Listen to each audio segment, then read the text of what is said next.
Get 20% off dentures at Aspen Dental. Schedule your consultation today. With instant alerts on apartments.com, you'll never miss out on finding your perfect place. Good morning, everybody. We are... Yes! I have this guitar that connects to a synthesizer at my feet.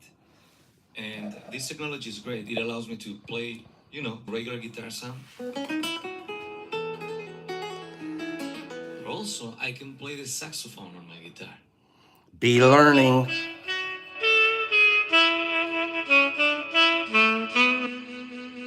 I can play the xylophone. Even a Philharmonic orchestra.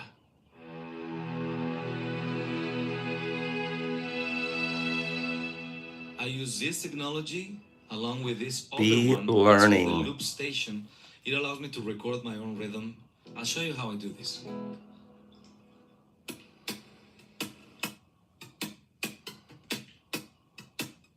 Hey, Hags, have a good day, bro.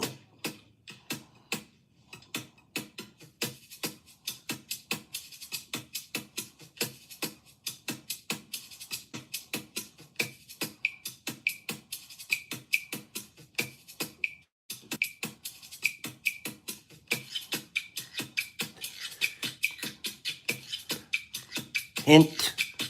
Got some Santana coming.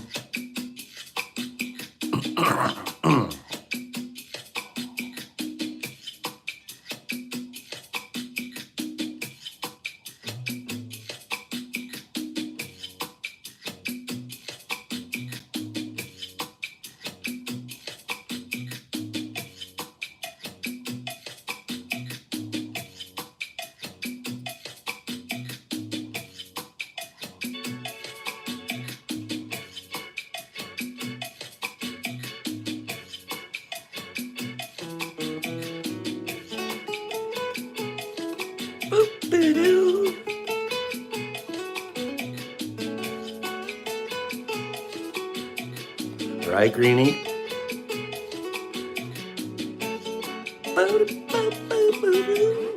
Oye, ¿cómo va? Mi ritmo no pa' gozar. Mulata, oye, ¿cómo va? Mi ritmo no pa' gozar. Mulata. Right, Jolie?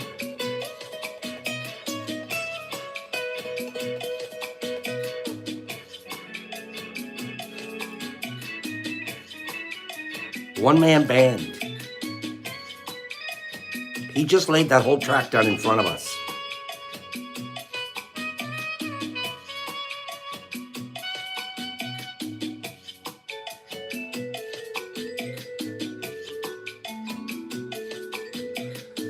Look at this guy.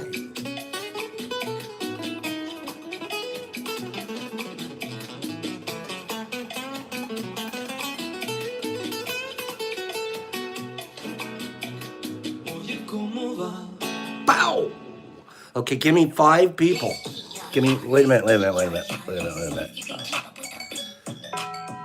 Give me 5 people that want to hear a little more of that guy. Give me 5 people. Say, Pops, play just a little bit more of that guy right there. Okay, let's hear him play some Metallica. Oh, wait. Kill you. Let's hear him play some Metallica. Huh? Let's have some Metallica out of dude. Play more of that guy. Let me do one last song before I go try what the chef has put together for me with your leftovers. It's always a delicious buffet. Check this out. Here. This is great. Any requests, my friends? Any requesting, my friends? They're $200 a song. I'm just kidding. I'm kidding. What can I play for you? I can do reggae. I can do country, rock, heavy metal. He's like Pops. He can do anything.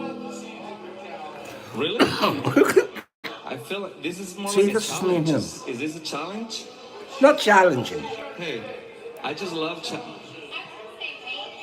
reggae. Should we do Metallica reggae style? Let's do reggae Metallica. Here we go. Reggae Metallica. That's gonna be something.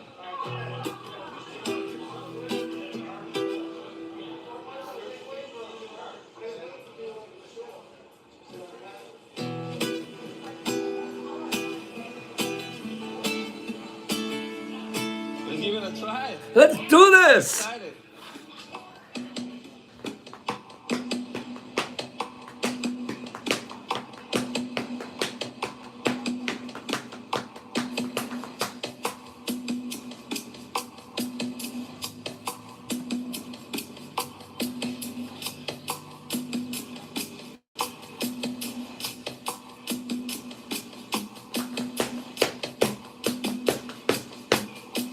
Look, I'm laying down the track right in front of you. Wait for it.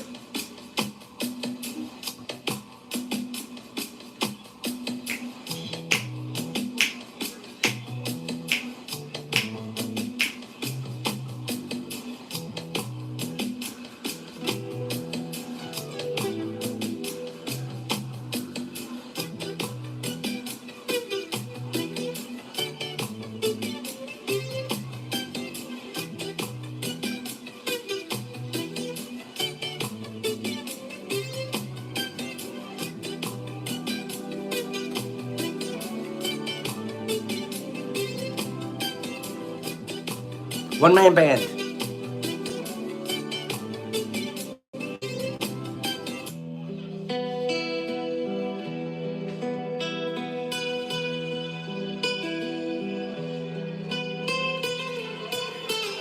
What?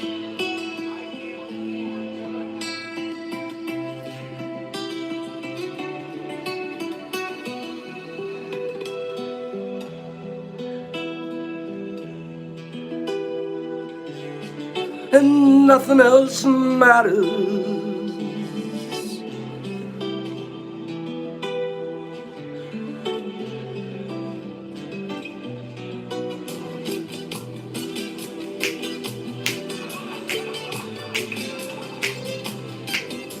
So close, no matter how far.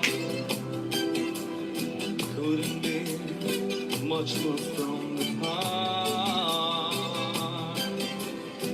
Forever trust who we are. And Nothing else matters.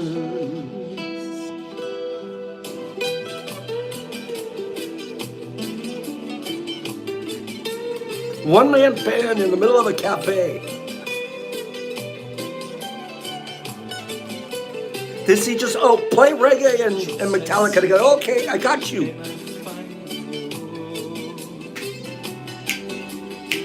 every day full of something new. Open mind for a different view. And nothing else matters.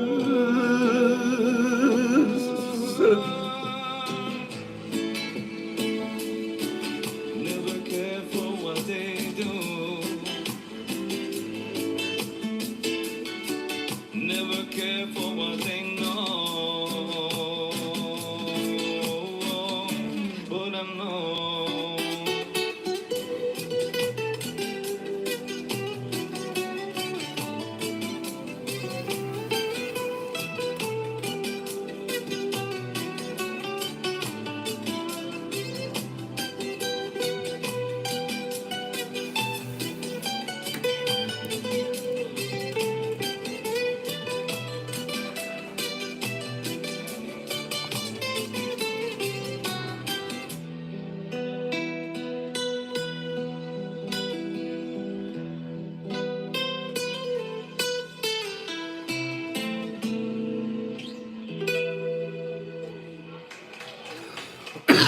Nothing else matters. I can't say what you've done. I want you guys to Good morning, everybody. Good morning. I'll be here in just a second. I mean, I'm right here, but I want you to listen to this too. Listen to this. Okay? This is our pointer of the day. Big Boy LaCroix, MRE, sent this to Pops this morning. It sent my brain moving in 100 directions. Wait for this. You're welcome, Jolie. Wait for this. Eaten raw are probably going to upset you. This with your mushrooms. The majority of mushrooms, when eaten raw, are probably going to upset your stomach. And that's partially because their cell walls are made up of this structure called chitin. And our bodies really struggle to digest chitin. Now, where bananas come into play is they grow in high fungal environments. And as a response to that, they developed an enzyme called chitinase, which breaks down chitin. The same thing with avocados, potatoes, and I think even kiwis as well. And so one way to take advantage of the chitinase in the banana is to process one banana per 1 gram of whatever mushroom that you prefer to eat. That way you can break down the cell walls, making it easier to digest on the stomach and making the active ingredients more bioavailable. That's why you should try bananas with your mushrooms. One more time for you. One more time. With your mushrooms. The majority of mushrooms, when eaten raw, are probably going to upset your stomach. And that's partially because their cell walls are made up of this structure called chitin. And our bodies really struggle to digest chitin. Now, where bananas come into play is they grow in high fungal environments. And as a response to that, high fungal environments, chitinase, which breaks down chitin. The same tropical thing with forests, avocados, potatoes, and I think even kiwis as well. And so one way to take advantage of the chitinase in the high banana fungal is page. to process one banana per 1 gram of whatever mushroom that you prefer to eat. That way you can break down the cell walls, making it easier to digest on the stomach and making the active ingredients more bioavailable. That's why you should try bananas. Alina's got a good point. Sweet potatoes work the same way. So that's a little bit of a mycology. Good morning. Good morning, everybody. Good morning, good morning, good morning, good morning, good morning. Let me get the music on. Mike sent that to me this morning. And, well, I kind of already knew that. It'd been a little while since I thought about it. I'll be right back. I want to talk about that for a second. Okay? Good morning, you mushroom banana smoothie heads. Okay? Turtle Up, that's a pretty neat little piece of information. Mike sent that. We had to share it. I'll be right back.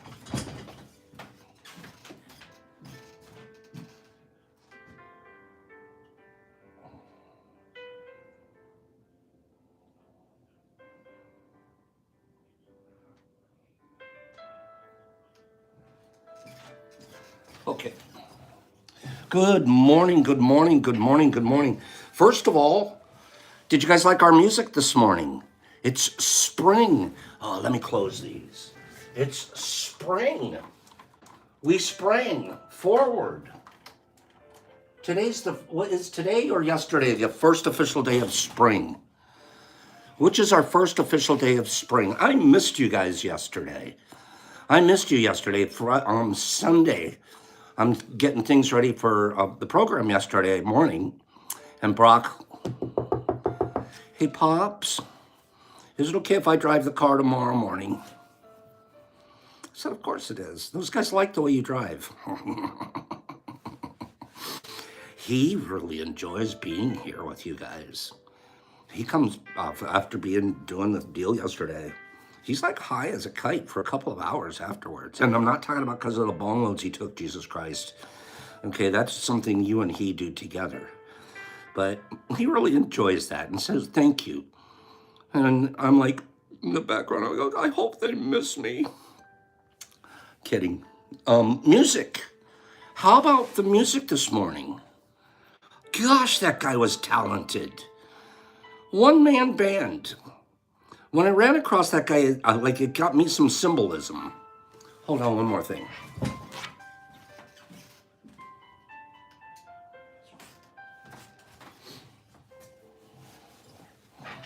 How many of us are one-man bands? Eric, he was bonging the whole show. Eric wrote to me later. I got to talk to Brock about this. Eric wrote to me later. He goes, get that kid some new shorts. I'm not in charge of his clothes. He's got a beautiful home, and if he wants to dress like he's homeless, that's his call. It's hard though. You want to dress him like I want him to wear a turtleneck. I want him to wear a turtleneck and maybe even a lab coat. No, not so fast. Okay. If he wants to dress like he's homeless, that's up to him. It's hard to watch though. You parents know, some of you know, the ones that have taken their hands off, they've just gone, okay, let them do it. My job's just to watch. Eric's the new fashion consultant. Okay?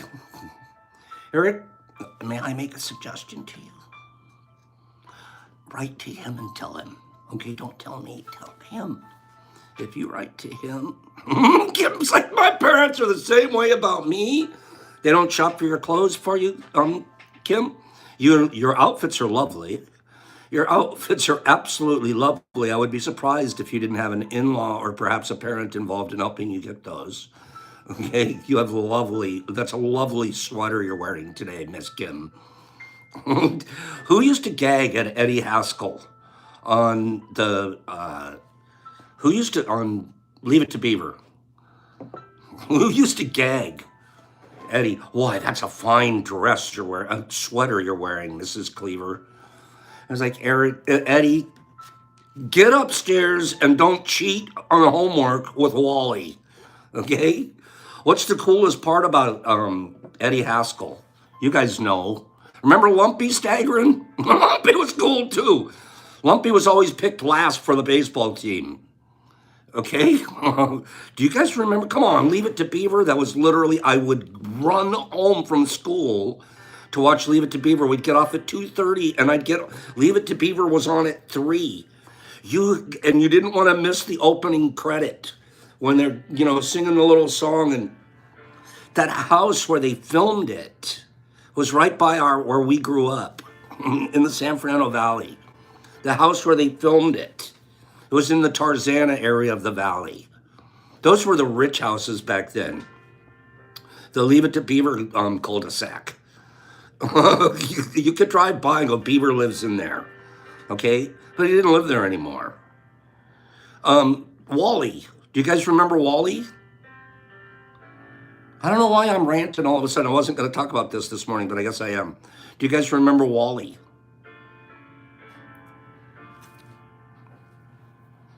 What became of Wally? Some of you know, it's a trivia question. Can we get some more likes up here? 60 people, not even 30 likes. Kieran, Tarzana's a neat area. Tarzana's a neat area. What became of Wally? Does anybody remember? I could tell you. Wally became a Los Angeles policeman. Wally became a cop. And he was one of the first, he was a motorcycle policeman. Wally would be driving around LA handing out tickets on motorcycle. Wally turned into a policeman. And he retired in LAPD. Now, how did Wally's the bad kid, and he's, I'm a cop now. If I was going to be a cop, I wouldn't be a cop. If I was going to be a cop, I'd have to be in the motorcycle division. I'd have to be motorcycle guy. I had 2 friends that were in the police department. Both made it to the motorcycle detachment. Okay? Pops, when should I put a light on during my growing phase? You're supposed to put it on during fruiting. When you move it to fruiting. Okay, that's when it gets light. Until it's fruiting, it doesn't get light. When you do move it to fruiting, you want to do it for 12 hours on and 12 hours off. Streety, you know what I'm talking about. You and I ride. Streety's like live to ride to live. Who knows who Beatrix Potter is? Do we want to do some giveaways today? I have 2 giveaways that are pretty nice. Bill, your brother's LAPD motorcycle cop. Alina, cops, they make my blood go up, honestly. I'm completely innocent. I'm doing nothing. I'm driving down the road. I see one go by. I'm like, oh gosh. I get on a PTSD comes in or something. They could pull me over. There's nothing they could get me for ever. I'm completely clean. I'm good. I'm still scared to death. Not scared, but it's just they give me my blood pressure goes up a little bit.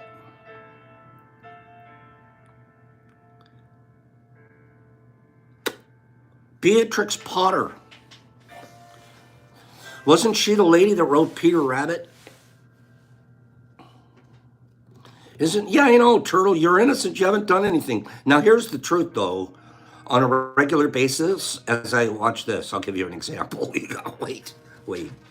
See, Pops is like, I do everything by the law. I'm conservative, and I pay my taxes, almost. And I do everything I'm supposed to. I follow the laws. I do everything I'm supposed to. Wait for it.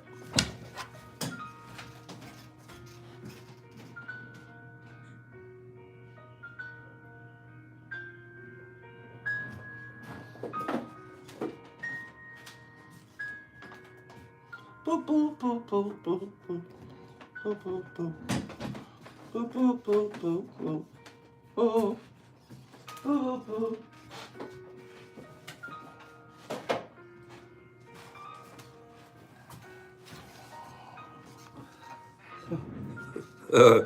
I'll be breaking about 20 felonies today on the way to the post office. No wonder I'm afraid of the...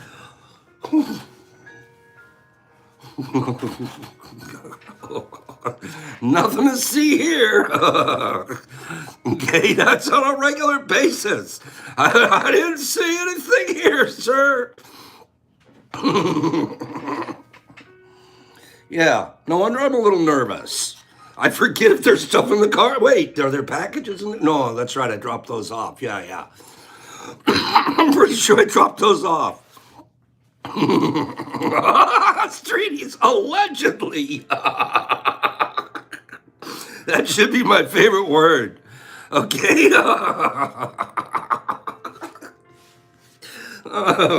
Pops, when I get it, how come there's no labels on it? How come I don't know what it is? You know what it is. You bought it. You know exactly what it is. If I put a label on it, they open it up, they read labels, and that gets everybody in trouble. We keep the labeling to a minimum. White label boxes and just who knows what's in there. I'm not even sure what that stuff does. I'm not even quite sure. I just know we don't want to label it. Pops, why don't you put Detroit Mush Lab and these really pretty labels on the front of your package and everything? I go, because I'm not dumb yet. Okay? I don't want to get you in trouble. The truth is, at a legal point, you don't even have to worry. Pops, how come you don't put my full name on the box? Why do you just put my initial? You can't control what some random guy in Detroit sends you.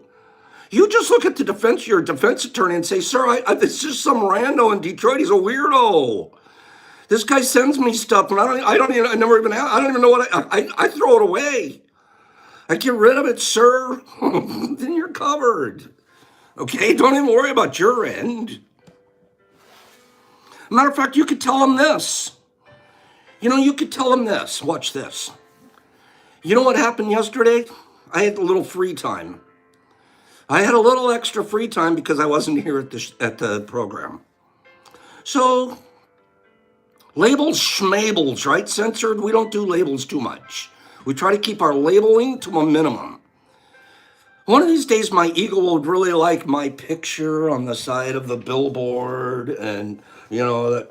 One of these days, but it's not yet. It's not time to put my picture on the package, like Orville Redenbacher, Papa Redenbacher, on the pack. There he is.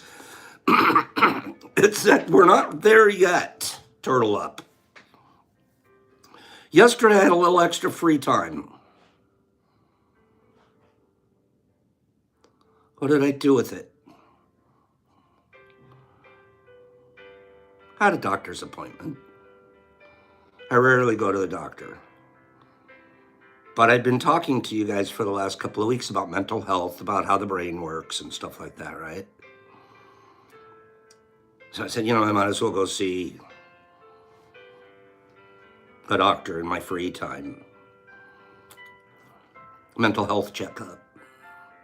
Just make sure everything's working, you know.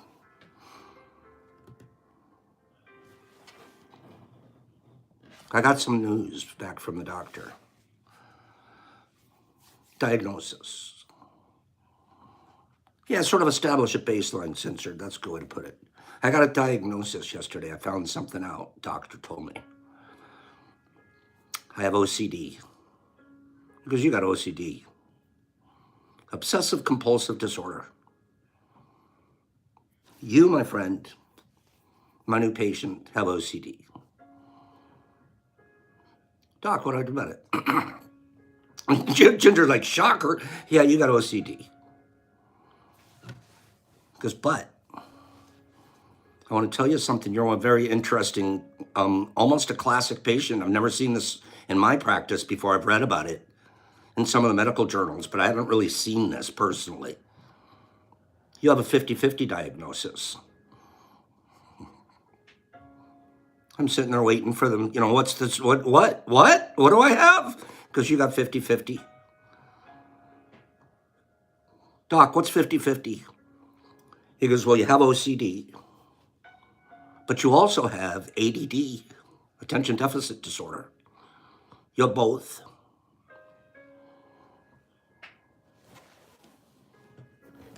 Got to thinking about it on the way home. I was like, wow, is there anything I can take for that? Oh, he's going to prescribe all kinds of stuff. I'm like, well, let me go home and try a mushroom first. But on the way home, I'm thinking about it. I'm thinking, you know what? That's probably not that bad of a thing. Because if you have OCD, then you're all super involved in something. Like you just can't, you're obsessed by it. But by next week, I completely forget about it and I'm on to something new. Totally, I have no, my obsession only lasts X amount. That's it. Attention deficit disorder helps you. I'm like, 50-50 diagnosis isn't bad. If you, by the time I'm obsessed, I'm ready to, I've lost attention. I thought about it. Would this work in my love life? Would this work in my love life? I don't have much of a love life, but if I did, would this work well in my love life? And I thought, yeah, probably. Probably. At first, she would think I'm a stalker. And next week, I'll be telling her, oh, honey, I'm sorry, I lost my phone. You lose interest really fast. You stalk her this week, and next week, you're like, oh, man, who are you? I'm not that interested. So 50-50 diagnosis.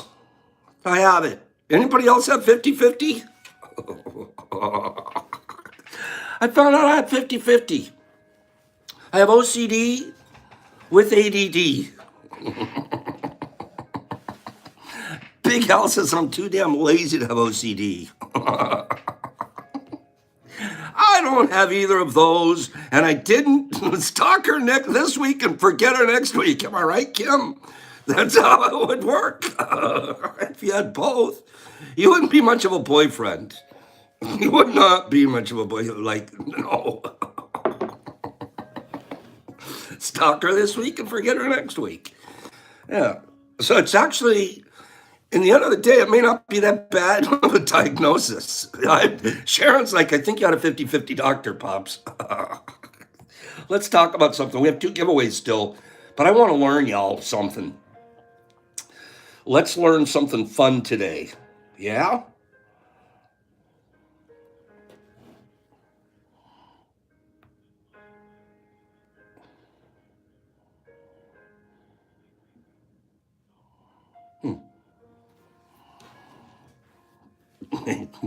OCD. You guys use that joke somewhere. That's funny.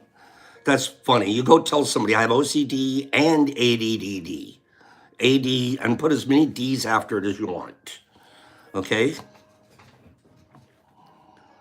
Um, One other thought. Let's get back to that banana. When we were seeing that guy slice up the bananas and talking about have a little banana chip. I mean, have a little piece of banana along with your a dose. It'll help to activate things. It's a very true thing. There's, the chitin and the chitinase process there. You know what we've decided? I hadn't even thought of this for months. You know what we're going to do here? By the end of the week, look for it, and we'll be handing them out a little bit as gifts too. Next, what we're going to do is we're going to take those little slices of banana slices, chips, and we're going to freeze dry them. How cool would that be if you offered a couple of little freeze dried chips along with the microdose package? Wouldn't that be a neat idea if I put a couple of freeze-dried chips in there every once in a while? Or even offer a thing of freeze-dried banana chips?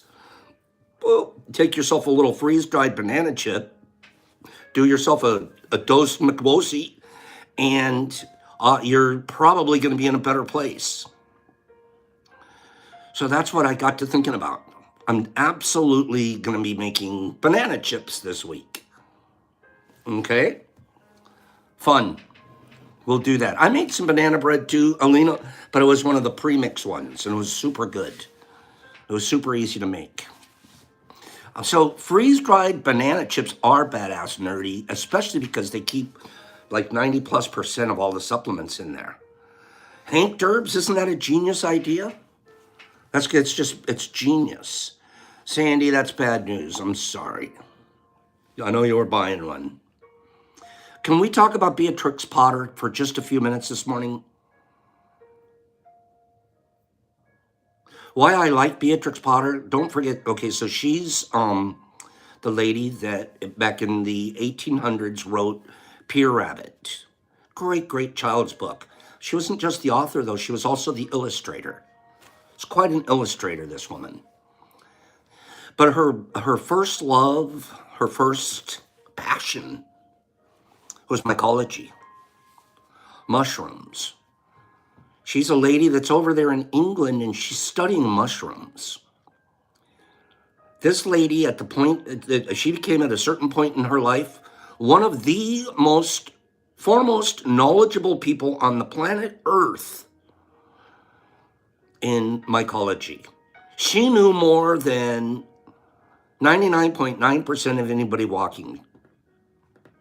She literally, and then she studied the anatomy of them. When she illustrated, she would find the different strains and species and illustrate them and catalog information about them. Back in the day, the science world didn't pay a lot of attention to women. Shunned. Women weren't even allowed to vote. Heck, you guys weren't allowed to smoke a cigarette in public. You weren't allowed to show your ankle. Certainly your brains weren't appreciated. Yeah, we're not looking for you for your brain. In England, they had what they called philosophical societies, learning society. They didn't have an internet back then. They didn't even have big libraries, public libraries. They had individual, rich guys had their own libraries. The richer you are, the bigger your library was, because books were super, super important and valuable. So if you were rich, you had a lot of books.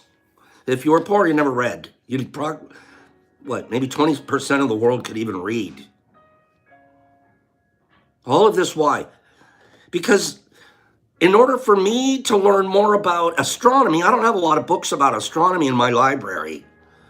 I go to my monthly meeting, a philosophical meeting of scientists, and when I'm at that meeting, I borrow your astronomy book and you borrow my geology book. And next month, I'll trade books with you and we'll trade books. And you had all of this. It was a trading of information society. That was their internet. And then the different guys would, I'm an expert on this, and he would write a paper, and they would deliver papers at the society. And it was a big deal. If you were invited to read one of your papers at a society meeting, they were paying attention. It was like being published as a PhD today. So you have to understand the culture of how information, especially scientific information, was gathered and dispensed in that time. Is anybody interested in this? Is this interesting to anybody?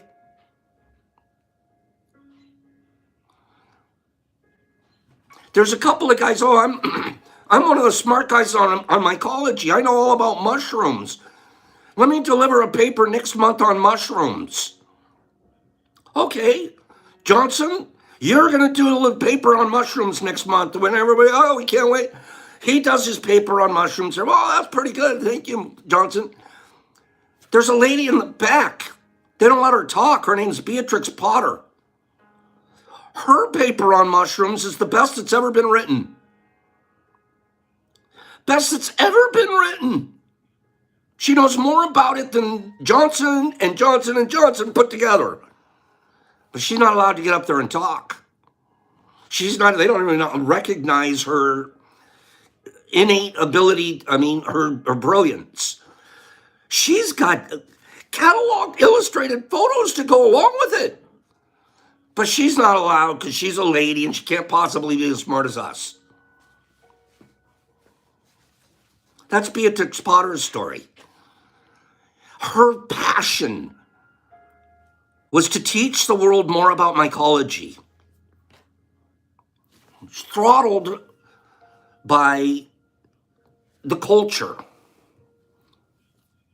Let's learn just a little bit more of Beatrix. I want to show you something first.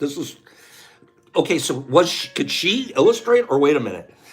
Later on, in order to just be published, she has to write a children's book.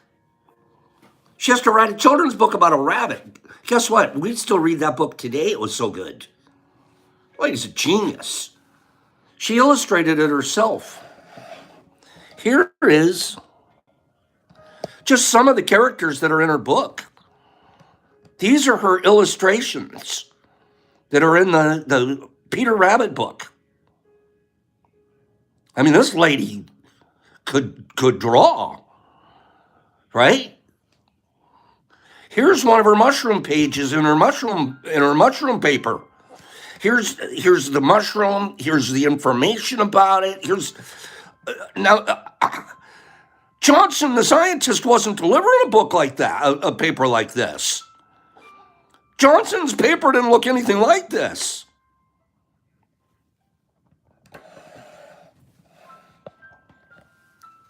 Amazing. Amazing. Let's learn a little something. Give me 5 people. Say, Pops, tell us a little more something about Beatrix. We like to learn.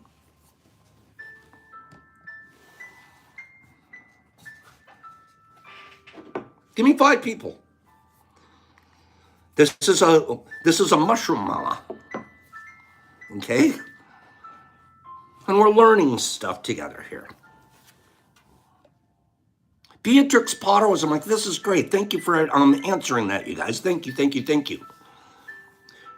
Imagination is the precursor to policy, the precondition to action. Imagination, like wonder, allows us to value something, says Beatrix Potter. She was a little-known scientist with beautiful studies and illustrations of mushrooms. Beatrix Potter was born on July 28, 1866. And she died December 22nd, 1943. Turn of the century was her 1890s, 1900. That's when she was trying to get into the philosophical societies there in England and get her papers, read out loud and B, published. She's one of the most beloved and influential storytellers of all time. The tale of Peter Rabbit and her other gloriously illustrated children's book tickled the human imagination through the fantastical aliveness of nature and its creatures. Her books are about nature. Be nature, Beatrix. In a spirit partway between Aesop and Mary Oliver, and between Tolkien and Thoreau, at a time when women had no right to vote and virtually no access to higher education. Very rarely could they own property, and they were themselves considered property of their husbands. So creepy. Potter became a commercially successful writer and artist, using the royalties from her book to purchase her famous Hilltop Farm, where she lived very simply and with great love for the land for the remaining 4 decades of her life. She took all the money she made from selling her children's books and she bought a farm. And she didn't buy a ranch and go live like a rich lady. She bought a farm and for the next 40 years of her life lived simply and buying off the land. Gosh, I kind of like this lady. Teenage picture of her with her pet mouse.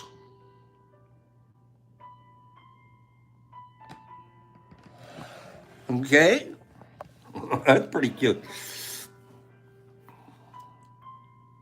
Potter's art was a formative influence for Maurice Sendak, who collected her books, traveled to her farm, and winked at her famous costume mice in his reimagining of Nutcracker. He incorporated some of her work into his illustrations, The Big Green Book. In her 1913 book, The Tale of Pigling Bland was a childhood favorite of George Orwell and became one of the key inspirations for his allegorical masterwork, Animal Farm. Animal Farm, phenomenal book. Animal Farm is loosely, he's being inspired by Beatrix Potter. In addition to her extraordinary achievements and far-reaching creative legacy, I've always held special affection for Potter for the absurdly human reason that we share a birthday. That's the author. Do you see the ripple effect? Look at Ripple. Animal Farm is so formative because it's a way to teach children about political and socio-economical setups. Right? Ginger's like Beatrix Potter is my soulmate now. This lady is amazing. I love amazing women. She had to pursue all of this, though the world wasn't set up for her to be successful. The world was not set up for, oh, I'm going to make it easy on you, Beatrix. We're still talking about her. We're talking about her being soulmates today. No aspect of Potter's kaleidoscopic genius is more fascinating than her vastly underappreciated contributions to science and natural history. The pervasive Victorian enthusiasm for natural history produced quite a few female amateur scientists. So at that time in England's history, they're really studying natural history. It's like a cultural phenomenon. We want to know more about our nature and the history of nature and how does nature work. And they're cutting edge scientists just learning this stuff that they built a little baseline of information for us that we still are exploring and know more about. So she's like in there with this group of really, man, we want to know more about nature. There was the ornithologist Genevieve Jones, the lepidopterist Maria Marion, the fossil hunter Mary Anning. All of these are women in and of her time that were doing the same kind of work in their area. Potter's scientific work was exceptional in that she deliberately tried to penetrate the very institutions that dismissed women's scientific labor solely based based on gender. You don't belong in this field, you're a female. The mushroom world up until Beatrix Potter was, this is a male field. By her early 20s, here, some of her illustrations. I wonder if she's very good at it.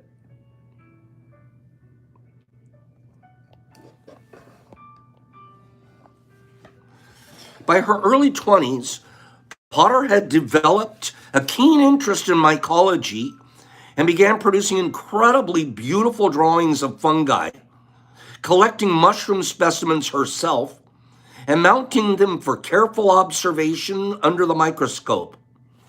In the winter months, she frequented the London's Natural Museum to study their displays.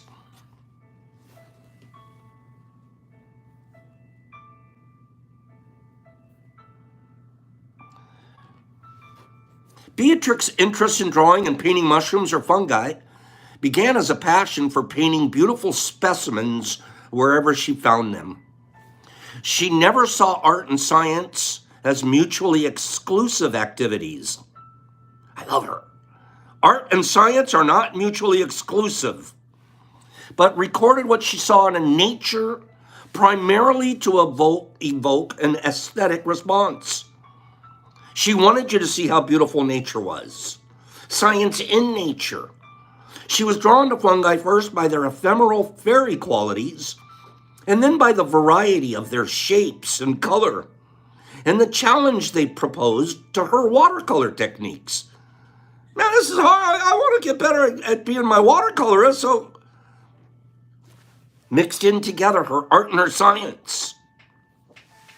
Unlike insects or shells or even fossils, fungi also guaranteed an autumn foray into fields and forests, where she could go in her pony cart without being encumbered by family or heavy equipment.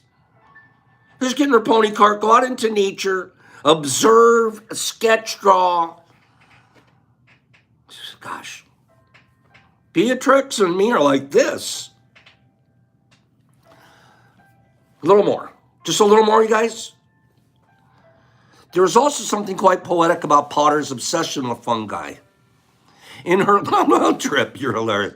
In her later children's book, she bridged real life and fantasy by transmuting the animals and planets she observed in nature into whimsical characters and stories. And mushrooms have long symbolized this very transition, this transmutation. Perhaps most prominently in Lewis Carroll's Wonderland, which first captured the popular imagination the year Potter was born. She's reading the Lewis Carroll book.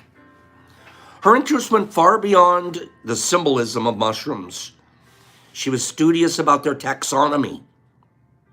She taught herself the proper technique for accurate botanical illustration, and she worked tirelessly to get an introduction to the eminent mycologist Charles McIntosh. He's the biggest big shot in the world, Charles McIntosh. I'm the guy. I'm Mr. Mycologist in all of the societies. I gotta get in there with that Charles. I gotta show him my book. I gotta show him my drawings. I gotta show him my notes. I gotta show him what I found out on the pony cart last autumn. Man, I gotta get, she worked tirelessly to finally get this guy, Charles McIntosh, to give her a minute, to give her an interview. He did.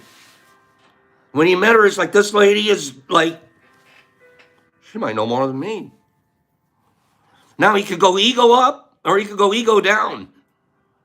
Bury her stuff, or with his help and encouragement, she continued advancing her microscopic observations, which kindled in her an intense fascination with how mushrooms reproduced, something that was poorly understood at the time. They didn't even know how the spore part worked. She and McIntosh are figuring it out. Potter soon began conducting her own experiments with spores she had germinated herself. Wow. She was particularly captivated by lichens that were considered at the time the poor peasants of the plant world. In the words of the great botanist Linnaeus, a statement itself belying the lack of scientific understanding at the time. Because lichens are not plants, but they're a hybrid of fungi and algae. Okay?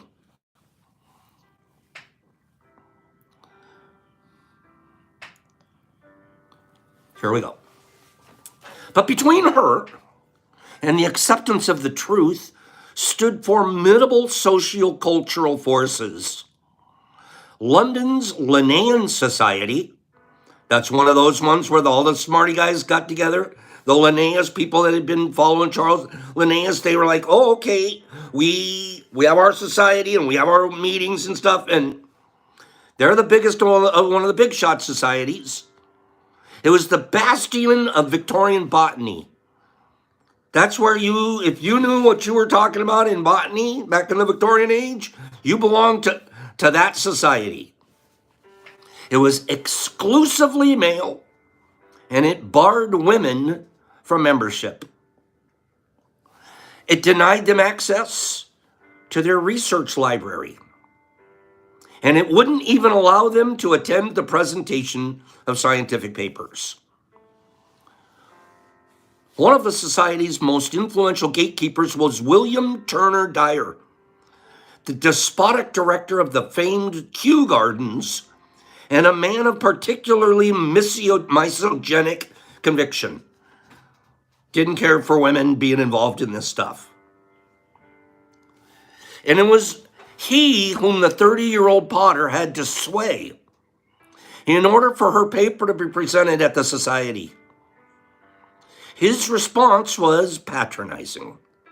He called her ideas unimportant mare's nests that couldn't possibly measure up to a subject this profound, and he dismissed her drawings without even looking at them. You want to quit? How many people think Beatrix quit? The guy that runs the society won't even look at your paper.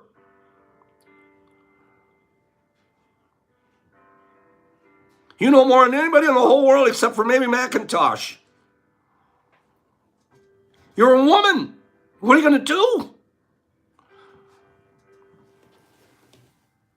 That night, an indignant and furious Potter wrote in her diary, I informed him that it would be in the books in 10 years, whether or not he agreed with me. And I departed giggling. Potter's uncle, a respected scientist himself, was equally appalled by Dyer's response. And he took it upon himself to see her paper presented at the society.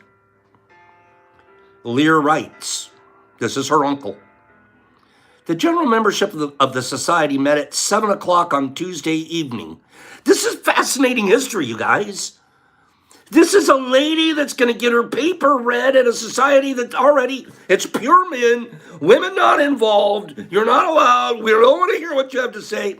The director of the deal's already said, get out of here. And we figured out a way to shoehorn it in there, and now we're going to get your paper read. Better be good. Can you imagine if it's not good?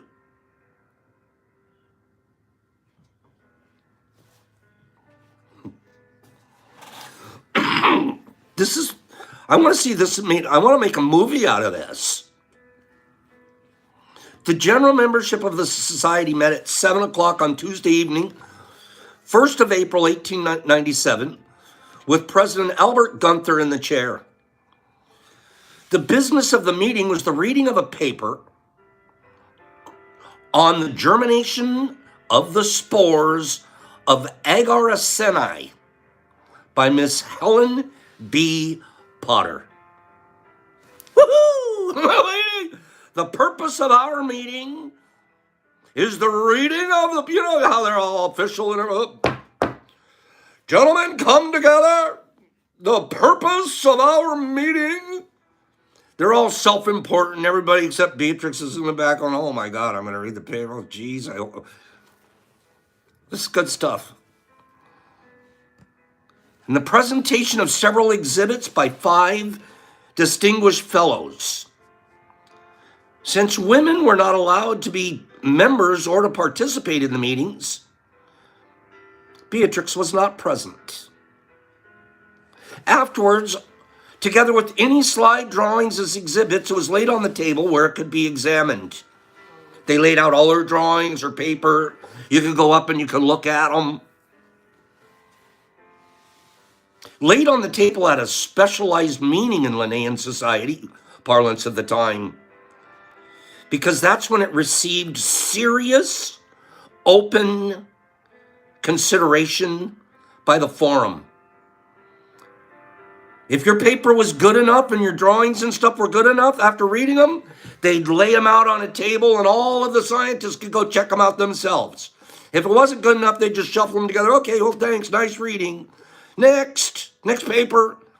This paper got spread out on the table. In short, while Beatrix's paper was read at least in part, no other notice was given to it. Like other women at the time who attempted to gain a hearing for scientific research, Beatrix's theories were considered, but never seriously. So this paper never got to the point of peer reviewing Potter's actual reproduction hypothesis. Her reproduction hypothesis that she had put in this paper did not get properly peer reviewed. Listen, a century later,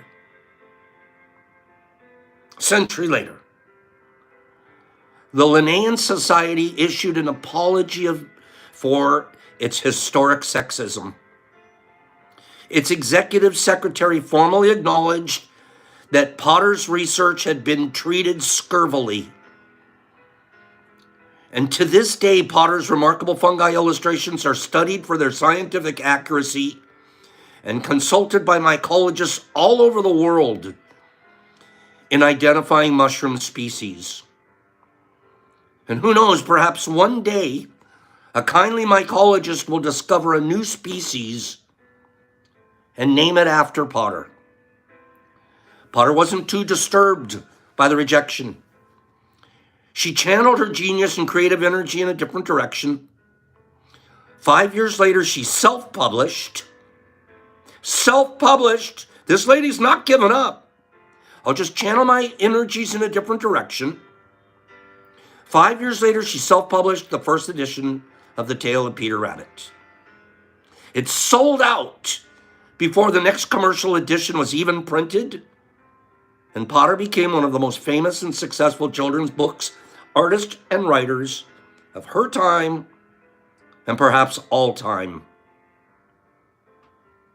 The same fervent fascination with nature that had fueled her scientific work now appeared in a new guise in her stories, full not of the fantastical beings of fairy tales, but of the realistic animals of science and nature, and animals and plants native to the very woods in which she had gathered her mushroom specimens.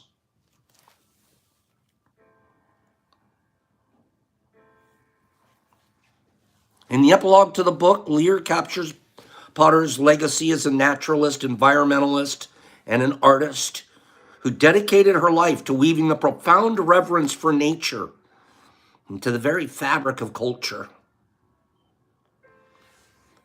Beatrix Potter brought nature back into the English imagination with her books and her illustrations. She wrote most of them at a time when nature was viewed as something of little value, when the plunder of nature was more popular than its preservation. After her marriage to William Heelas in 1913, the emphasis of her imaginative work shifted more and more away from literature towards the land and animals it sustained. Beatrix cared about the old ways and about what was necessary to live simply in nature. She said, imagination is the precursor to policy. It's the precondition to action. Imagination, like wonder, allows us to value something. Imagination allowed Beatrix Potter to value the natural world and to share the treasures she found and its culture. As a far-sighted businesswoman, she understood that their preservation was inherently linked to the success of fungi farming. Beatrix Helis's stewardship created a singular moment in the recovery of nature in the 20th century, a paradigm of environmental awakening.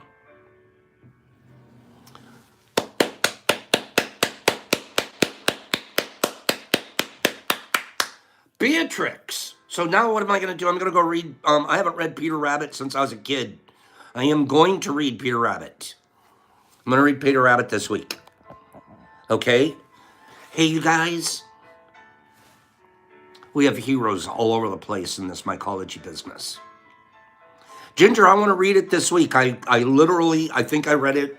It might have even been read at me, but I don't remember the story at all. So here we go. We're going to do we're going to read Peter Rabbit this week in our free time. And thank you for letting me read that at you guys, celebrating this amazing woman. We thank her for all the work. I mean, I can't even imagine a life that was so stuffed and told, no, you can't, and no, you can't, no, you can't. And here she is, yes, I can. Well, guess who that reminds me of? That reminds me of us today here. No, you can't. No, you can't. Yes, we can. We're going to delete you. We're going to cut you off. No, we're going to keep doing it. Let's be there. Let's do a giveaway. We're going to do a true false. We're going to do a true false. We haven't done true false in a little while. Okay? How good is that lady, Beatrix Potter? And I'm glad you guys had a chance to listen to that with me. As when I was reading about her this weekend, I thought, man, if I don't tell the kids, the fam, about this Beatrix Potter lady, and I'm not even making this big deal out of it as it really was. She was fighting society at every level, at every possible turn. And I think somebody wrote it here. I read a little comment. She won. Beatrix Potter won. Okay? True, false. I'm going to read 3 statements. You're going to say if they are true or false. And whoever answers correctly on my screen, the first 3, I'll take the first 6. Okay? And I'm only going to read 2. I'm only going to read 2 today so far. 2 statements. I'm going to read 2 statements. Get ready. The Lord of the Rings has sold more copies as a single volume book than the entire Harry Potter series. True or false? Lord of the Rings has sold more copies as a single volume book than the entire Harry Potter series. You're going to have to answer them both together. So hold on, I'm not looking at any answers yet. Second statement. Billie Eilish is the youngest winner of the Grammy Award for Record of the Year. Now I've read them both. Go.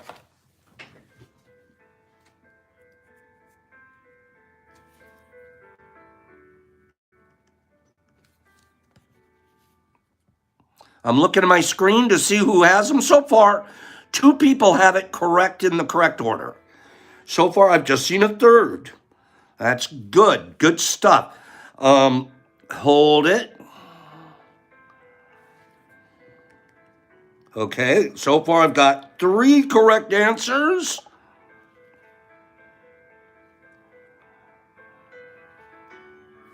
I've got 4 correct answers. Good job. Give me 2 more. Give me 2 more. Give me 2 more if we can. If we can. Give me 2 more. Okay?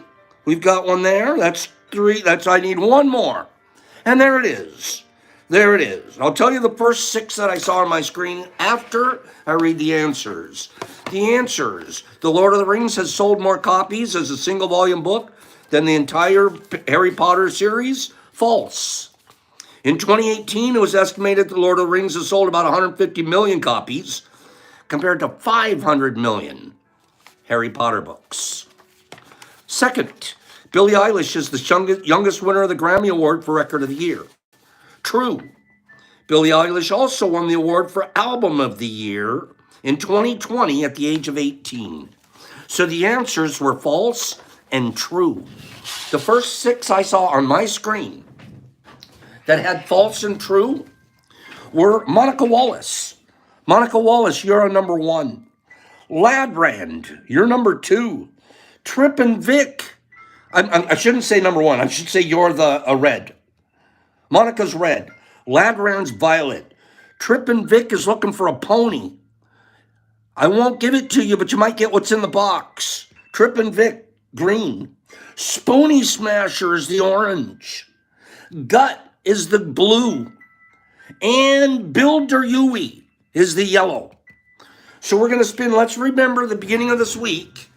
You can only win 1 time this week. So if you win this week and you win again, please play, but be prepared to give away that prize. So here we go. Here we go.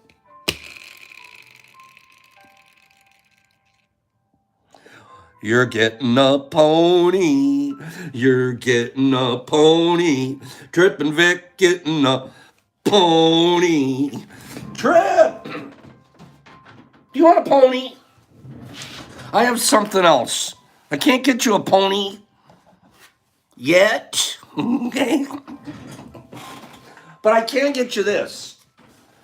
I can get you this. You ready? There's still one more giveaway, so please hang around here. Okay? Trip and Vic. Here we go. Trip, I want you to do something. You're ready for this. You're ready for this. You're ready for this. Okay? First of all, we're going to give you this. Pop's 10-pack. Okay? Filled with beautiful ghosts. So you're getting that. Secondly, you're definitely getting this. That's 3+ grams of ODPE. Oh, yeah. Oh, yeah. So those 2 are automatic. Those 2 are just, boop, they're in the box. You get those no matter what. Now, Trip, I'd love to see you win this. I would love to see you win this. Pops, how do I do that? Well, you guess how much it weighs, and if you guess within a half a gram, either above or below, then I'll put this in the box with you. I'm sorry, if you don't guess it correctly, you won't receive it, and you'll just get what was in the box. Okay? So go ahead, Trip. What's your number? And everybody else can guess for their own sake, of course. But it's Trip's vote that's going to count. She says it's a 3.1. How much is it? Oh, Trip, that's not a half a gram. Oh, Trip, you went too heavy. Oh, Trip, I'm sorry, I can't give it to you. Okay, I'm sorry you missed it. Oh, Trip. You know, here's the problem. I gotta be honest with you guys. Am I supposed to be impeccable now? Am I supposed to be impeccable? Am I supposed to keep my word and not give it to her? This is where it gets hard when you're Pops. Because I want to have, like, consequences to missing it. I want to have consequences. I want them, like, there's a price you got to pay for being wrong, pal. But then what would be the point of playing if no matter what, you're going to get it anyways? I'm having an ethical problem. I'm having a moral problem here. What do I do? Then there's really no point. I might as well just say you're getting this, right? Alina's saying cave, Pops, just cave. Okay? Nicholas is heavy as the crown that has to make the right decisions. You know what I'm going to do? I'll tell you what I'm going to do. I'm not going to tell you what I'm going to do. Trip will find out when she opens the box. How's that? Trip will just find out. Because, see, I wanted to do this for the next round, too, but now you already know if I just give it to her, you could be wrong by 3 grams and you're going to get it anyways. I'll decide later. Do I include it or don't I include it? Alina's like, stick to your, this is a tough one. Okay, Gilbert's like, just chop a half a gram off and give it to her. You guys ready to do it again? You guys want to make Pops have another moral, ethical decision? This is hard. I want to play games, but then I don't want to give anybody a zonk. Do you know what I'm talking about? I'm like, I have all kinds of zonk ideas, but then to actually, can you imagine actually sending somebody the zonk? I'm going to spend money to send you the zonk. Here it is. But I want to do zonks. It's a pop conundrum. It's tough. I just tell you, Brock is tougher than me. He's over in the background going, no, you don't send it, man. No, you don't do that. No. And I'm like, it's just a little, come on, man, it's Trip. She wants a pony, man. She wants this isn't even close to a pony. Should I do the zonks? We got rules, Pops. God. Wait till I put a rule on him. How come he doesn't have any rules? That guy has no rules at all. He had no rule, period. Okay. Zonks or no zonks? Do we do zonks or do we not do zonks? Okay. That's the game, baby. Okay. Sharon, I heard he could sync up his stories with music. He's good. All right, I'm making an official Trip. I'm sending it. I can't even do it any longer. I'm sending it. I might not on the next one. I might change my mind. Let's do another Trip. Let's do another true-false giveaway. The 6 people that just qualified for that round will not qualify for this round today. I'm sorry, Ladrand and Monica and Spoonie and Gut and Bill. I'm cutting you for this round. I got to cut you so we can get 6 more people in here spinning. Okay? So I'm going to cut you 5, and I'm going to get in 6 new spinners. I'm going to read 2 statements at you. And I'm sorry about that, but I'm just trying to get more spinners in here today. Okay? I'm reading 2 statements. 2 statements, and whoever answers those 2 statements correctly, the first 6, move forward to the spin to win round. Nicholas wants me to listen to Brock. The first statement. The tallest mountain in Europe is in Switzerland. True or false? Second statement. Russia and China both border the same number of countries. True or false? Go. I'm looking for 6 correct answers.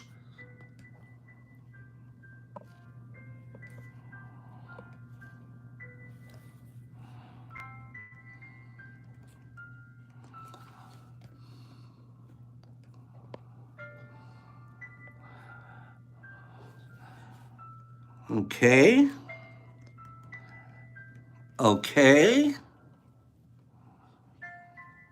Now, these are the first 6 I see on my screen. We got some new people on this spin. People that have never spun before. This is great. I'm up to 5 so far. I have 5 people. First ones I see on my screen. I have 6. I have 6 of the first people I see on my screen. Please don't say, Pops, I answered. I'm going off my screen. The tallest mountain in Europe is in Switzerland. That is false.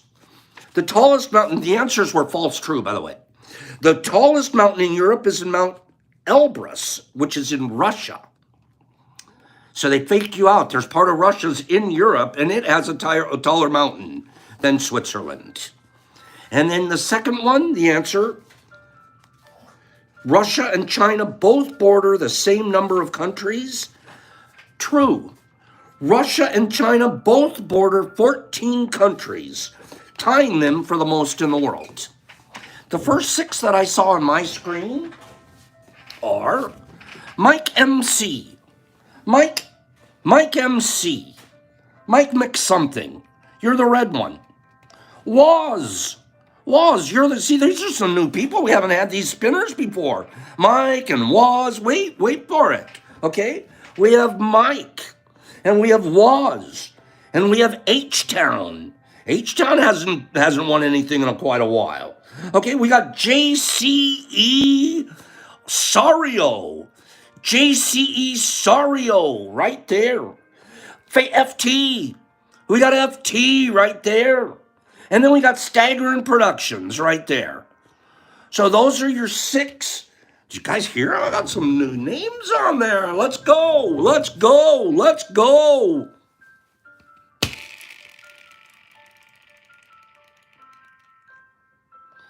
Who is that? That's 1, 2, 3, 4. JCE Sario. JCE Sario. Okay, I don't know exactly how to say it, but JCE Sario is the winner of that round. JCE, you're getting something fun. Wait for this, JC. Wait for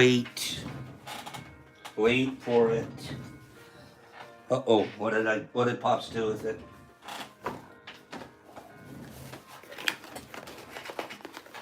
Where is it?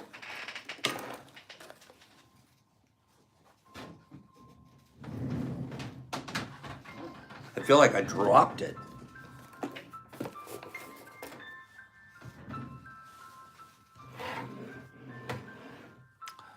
Huh. Wait. The case, the fabulous case of the disappearing. Hold it.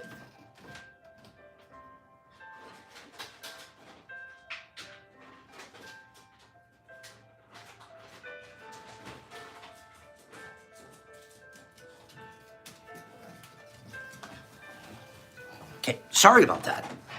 I thought I had it sitting here, but I forgot to set it over here. JCE Sario. JCE Sario.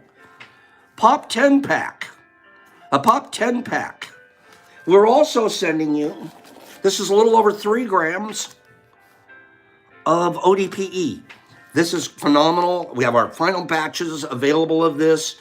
Just a little bit left, and that's all I'm going to be doing for this season of the ODPE. So if anybody's interested, commercial, jump over there. We're down to our pretty soon last. JCE, sorry, I'm going to give you a choice. Are you ready, my friend? You got to pick you got to pick a number 1 or a number 2. A number 1 or a number 2. I'm holding something in screen number 1 and screen number 2. You're going to decide which screen you want. Screen number 1 or he's saying number 2. Okay, well, screen number 1, this was screen number 1. Screen number 1 was this little guy. What is it, Pops? Well, let me show you.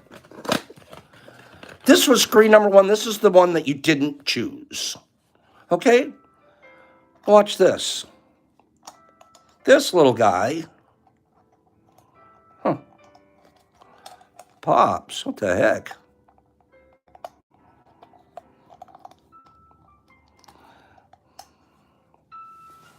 He lights up. But you didn't pick this one. So this will go back in the screen. There it is. You didn't pick that one. So this will go back and be one of the behind the door for later this week. Okay? But what did you pick? What else did you pick? Well, you picked door number 2. That's what was in door number 2. So you might even be a little happier with this. Gee, JC Sario, this will fit right in the same box practically, right? Where are we at? You guys ready? Just for your own sake? You ready?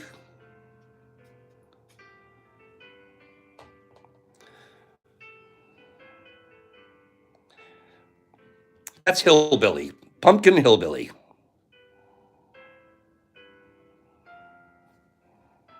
So you pick door number 2. That'll go in this box with the other stuff. I'll put it in a plastic. And this will go out to you, JCE Sario. If you give me your address today, I must receive it today. I have to get it today. Your address today. At my website, the Detroit Mush Lab, it's all one word, the Detroit Mush Lab.net. I'll need both people's addresses today, and then I'll get that stuff out to you. Okay? Trip and Vic and JCE Sario. Have a great day, you guys. Well, we ran long. I'm sorry. Get out of here. I'll see you guys tomorrow. We'll learn some more stuff together tomorrow. Okay? We sure know a lot more about the lady that wrote the Peter Rabbit book, and we're going to read the book this week. I personally am going to read the book. We can take a lot of, what's the right word, inspiration from a lot of places. I'm certainly inspired by old Beatrix. What a tough name to say, Beatrix. Why can't you just call her B or Trixie? Let's just call her Trixie. Pops, peace. Go have a beautiful day, you guys. Trippy and Niffer Mama and MVP. MVP, I missed you. Sharon Sparks and Trippy Hippie. There's Trippy. Great guy. Trippin'. No, sorry it wasn't a pony. Justin and Big Al and Sandman and Turtle Up and Green Table and Anthony and Satter and Eric and Nipper and Malbolgia's Spawn. There it is. Turtle Up and Benny Ben. There's Jesus Christ in Australia smoking JCBBs. Kingy, there he is. Greengrass and Sandman. Sandman, 30 days, bro. 30 days, and we're going to be getting our line wet on the back of that dock. TM and Ladran and Spoony and Ginger. Ginger, we're reading the same book this week. And Sharon and Kimberly. And Nerdy, there's Kim. Kim, give him a hug for me. Give the old uncle a hug. Nerd and Turtle Up and Thee. You're having a sexy day. You are a sexy day. Joey and Nipper and Eric and Mike and Herbie Von Werby Kebab. Anthony and Jolie Cantor, she's sweet. Bill, boy, you were close on the old spinner. Forget it. See ya. Jesus Christ and Nerds and Monica and MVP and Nicholas. And the exception, she's an exception to the rule. MDK and Lexington and Choopy. And Jesus Christ and Laura. Hey, Laura. Have a divine day. Mike and Justin and Cappy and Alina. Alina, you're sweet today. MVP, Choop and Free. And Mike and Liddy, Ladran and Trevor. And Nerds and TM and Choop and Cap Dink. And I got to catch up, Jesus. I'm going too slow. Eric and Anthony, MVP. Sharon and Hank and Eric. And children in the UK. Chilbert. You're chilling it, Bert. And Jesus Christ and Greeny Grass and MVP and Michael Brown. Pops, peace. Setting it down. Pops out. Have a great day, you guys. I'll see you here tomorrow. Same much time, same much channel.